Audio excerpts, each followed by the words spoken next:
how to change availability on Walmart. You want to get the Me at Walmart app if you don't have it already and log in with your credentials. Next, you will tap on My Schedule. From the home screen, you want to select My Schedule or go to the scheduling section. You will then find availability. Look for an option like Manage Availability or Availability Preferences and just click on it.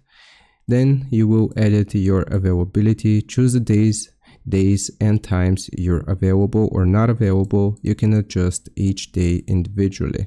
Add notes if needed. Some stores allow you to add comments or reasons for changes. For example, school, childcare, second job. You will then submit the changes. You want to tap submit or save when you're done, and your manager will review and approve or deny the request. Wait for confirmation. You want to check the app or talk to your manager to confirm the change was accepted. I hope this helps. Leave a like and sub. I'll see you next time.